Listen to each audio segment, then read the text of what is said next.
Okay, hello everybody. So I thought I'd do a quick video of my new radio here, the Futaba T10PX. I've got some stuff to show you. Sorry about the mess. I've got loads of things to do here, and I'm all over the place. But I've got some graphics that I'm going to stick on here, Popalong ones, from the good people over at TKR. Really nicely printed. Really, it just looks great. I just fancied something a little bit more exotic, should we say. So I'm not going to film me putting it on because that's a bit boring. So let's get the stickers on and I'll show you when it's all done, and then we'll go through a few of the features on here, and I'll show you a few other bits I've got going on as well. So there we are. All the stickers are on. Super simple to do.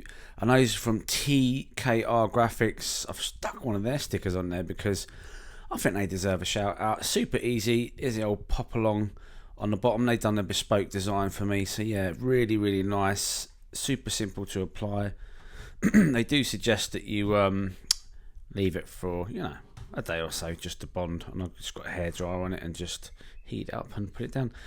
Put the old Popalong sticker on there. I could have probably got them to design that as well. Let's have a little look at this transmitter. I'm just going to show you the basic functions because I don't really use all the fancy stuff myself. But let's have a little look at this then. Okay, let's turn it on. Lovely blue lights there. So remember, this is the Futaba T10PX. I've got my name on there. Look, you can do little things like put your name on and things like that. I am running a Lifey battery, and this is worth noting. They do recommend that because it just works better. It's fully touchscreen. I've got a screen protector on here as well. Oh, let's try and get out of the glare. So it's like anything. If you get Futaba and you grow up with Futaba like I have. Let me just grab this one here. This is the one I had before, which is the T3 PV, which, do you know what, is absolutely rock solid. There was nothing wrong with that whatsoever. It's just a fancy tank, a bit better, as I'm doing a lot more racing these days. All right, so as I was saying, it's like anything. If you get an iPhone, you tend to stick with Apple. If you get Samsung, I guess you tend to stick with Samsung. I like Futaba. They all work in the same manner. The nice part about this is you've got this big button here which takes you straight to your model memories. So you basically choose anyone. Let's go with B7. Are you sure? Yes. And there it is, done. And it just loads that profile. No dramas whatsoever. You've got a menu and a user menu here. So you just click into that. Let's go, for example, linkage menu. You've got your receivers there, so you can choose different receivers. I think this red one here, the F.4G, I don't know, whatever that one is. That's the all bells and whistles one as far as I believe. But so you can click on these other ones and it will take you to those, so you can load up any of the other. So you can kind of, it's backwards compatible is what I'm trying to say. Endpoints, sub trims we always use. I'm trying to think if there's anything else, to be honest. If I go back to, press this button, press it again. If I go back to, oh, it is on B7. Go back to B7. When I'm practicing, I like to time my laps. So I have assigned the counter there to this button here. Boom, boom, boom. There's a button there. And it just starts, so I'm not going to overheat the car or anything like that. I can do 5 minutes. And to stop it, press this one down here. To reset it, press it again. So there are a lot of switches on here. The trim tabs are here, trim switches are here, but they don't have to be. They can be anywhere. You've got a switch here, a switch here. You've got a bump here, so you can bump it like that. Oh, there's loads of things on here. There's loads of things I'm not going to use. Let's be honest, yeah. But there is one thing that is very apparent, and that is that with a decent handset, my driving is improved. It's as simple as that, and I think it's just quicker response. So there you go. I would take you into more details. You probably don't want to see it, so I'm not going to bother. Right, I'm going to show you something else in regards to this transmitter. Let's turn it off. I've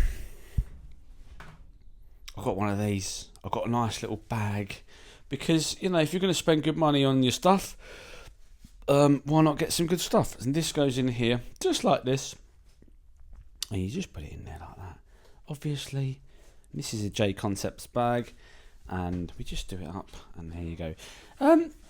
You know what? People say to me, you're spending too much money on RC, Mark. You're spending too much money. But I don't go, regular viewers will know, I'm not a drinker. I don't go down the pub. And I don't drink alcohol an awful lot. I don't play football. I don't really do anything like that. So for me, RC is the one thing that Carl and I both do a lot of. Anyway, there you go, J Concepts bag. If you try the 10px, let's move on. I'm going to show you a few other little bits I've got knocking around as well. We have got the Stopfold 40th anniversary race on Father's Day. Thoroughly looking forward to that. I'm going to probably be using the RC10 here. This is the team. And I'm going to be using the Cougar up there, which is really... I really enjoy that car. I enjoy both cars, to be quite honest. But so I am going to glue up some new tyres for that. I know that Cactus Yellows work on that track, so I'll be using those.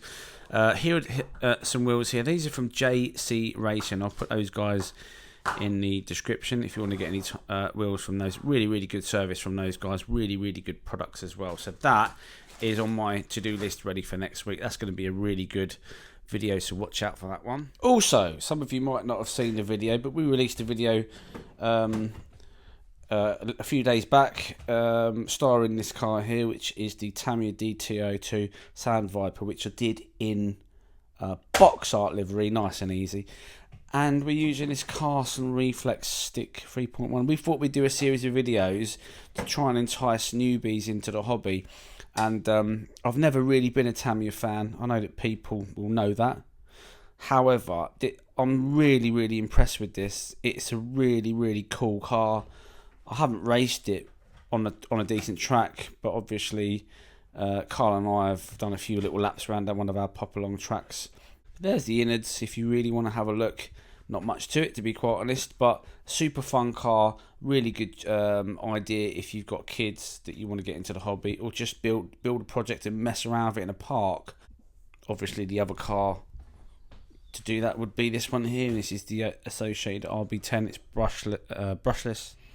Right, a little bit of a B7 update. Also, this car I'm absolutely loving driving this car at the moment. I'm going over to Hearts for their club nights on a Tuesday, which I'm really enjoying. It's a really super chilled evenings, racing, loads of practice, good value for money as well. However, this car's making a bit of a weird noise, and I didn't know whether it was the wheel touching the wings it was going around or whatever. I think it might be the bearings. Now I've taken them out, I've cleaned them, and I've put them back.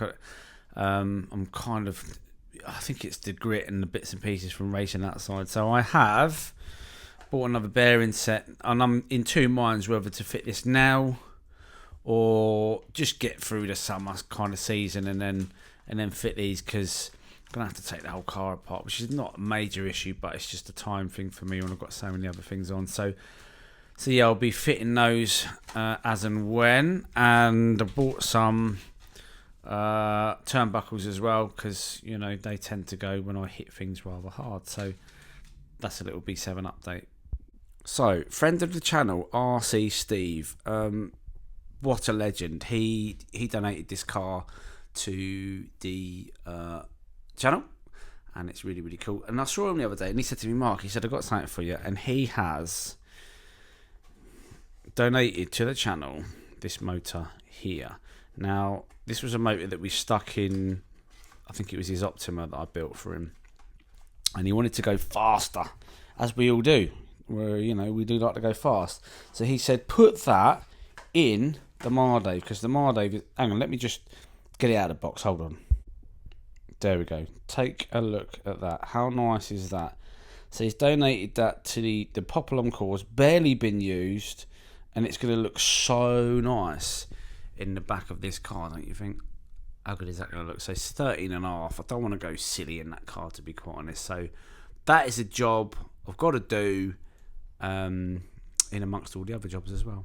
So we've got the Iconic Cup coming up in a few weeks, so I really must get this car sorted out. The only thing I'm going to probably do is I've got the ceramic bearings in it, so I'm going to take those out and I'm going to give those a thorough clean and oil those back up, because you have to kind of look after those by all accounts.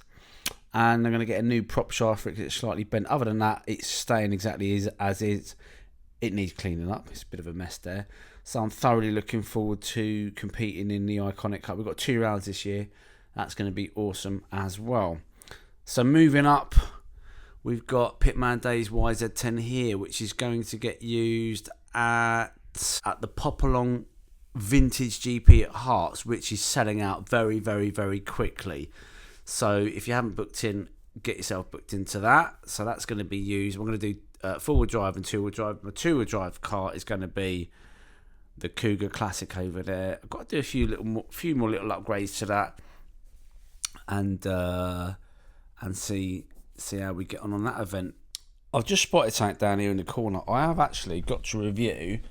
Carl hates it when I get helicopters, but I've got to review this helicopter. I'll stick it on the floor here. But have a little look at this, because like he always whinges at me and goes, "We're not a flying channel, we're not a fly." But I say we've got to diversify. But we've been sent this, and there it is. But it does look. It almost looks like an Airfix kit that kind of shouldn't fly. But look at the detail on that. How cool is that? So that's going to feature on the channel. The last one we got was a bit of a disaster, and it just flew off and crashed and died. I'm hoping this one's going to be a little bit better, but it just looks nice. It actually comes with a stand as well, so you can put it on the stand and just look at it and go, "Oh, that's nice." And it's 4 blades, pretty cool. So that is, yeah, we're going to sort of review that as well on the channel at some point. Maybe when it's a nice calm day. So, Carl, if you're watching this video, we've got that. You can get a helipad. Look at that. You get a helipad. You get a helipad. It's actually a mouse mat. But anyway. So there you go. There's a quick update on a few little bits and pieces we've got coming up on the channel and a few things that we're doing. I don't think there's anything else to say. If you haven't got booked into the Popalong Vintage GP, then do that. Stop Fold 40th anniversary is on Father's Day, so consider that as well, because it's a great track. Anyway, if you like what you see, like, subscribe, hit the old ding dong bell, and we'll see you on another video.